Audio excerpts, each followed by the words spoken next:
Hi, this is Scott Garibay, and today I want to talk about American politics, and I want to look at patterns, right? So I'm really fascinated by pattern recognition, and in a world where data is not universally accepted. It's just kind of like you put your numbers out, and everybody goes, "That's cute." I ignore your numbers, but I listen to this other person's number.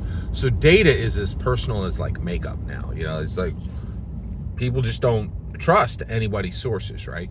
But pattern recognition is real and powerful. All right, so let's talk about a powerful pattern that's starting. So here we go. Here's a pattern, right? Alexandria Ocasio-Cortez, AOC, just took her pronouns off her Twitter, right? I was like, what now? Like, that is a huge move, right? Like, first of all, like, there's so many things that are involved here. One, Alexandria AOC, excuse me. AOC is, she's a for realsies liberal. Like, she's a dyed-in-the-wool liberal, right? But she's like reading the tea leaves, man. She's like, like, we're gonna have a Trump. We're in the American King era, right? Like, Donald Trump is really serving as an American king.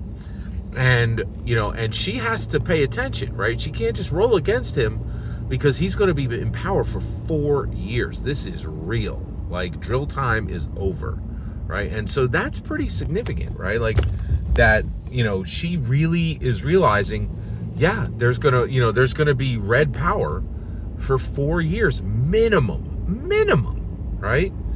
And one of the things that's now happening is just a lot of stuff that liberals were able to push forward is now just halting and evaporating, right? Like, the idea that people need to put their pronouns up on Twitter, there's like, the Democrats are, they're like, some of the best read I heard was that, like, the Democrat Party had become like an HR party, like the Democrat Party had become like an HR meeting, like where, there's just kind of like,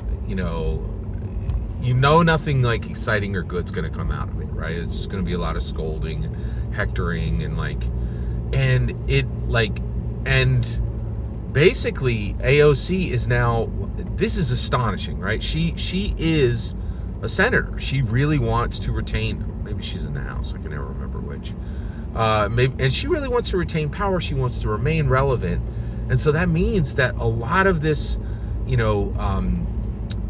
Dem posturing is going to stop. And so I think this is important because I think it means that a ton of momentum on a whole bunch of things that, like, who's going to be buying carbon offset,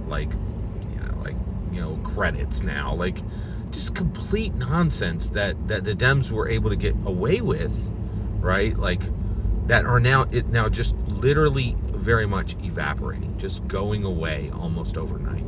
And that's fascinating. That is truly, just fascinating that this stuff is halting, it's stopping, right? And the momentum on just a whole bunch of things.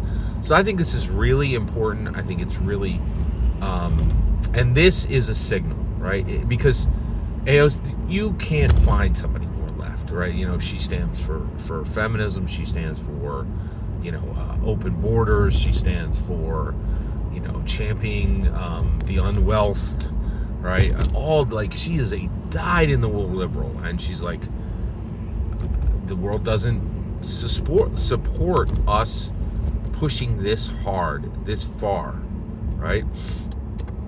And it's just one small change that I think is essentially showing that, man, like 1,000 small changes are going to happen, and that elections have very real consequences, right?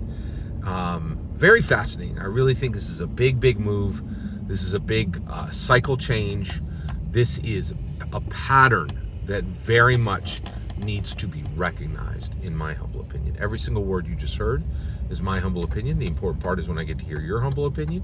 When you get in the comments and send your traffic, please consider liking and subscribing, and have a fetch millennium.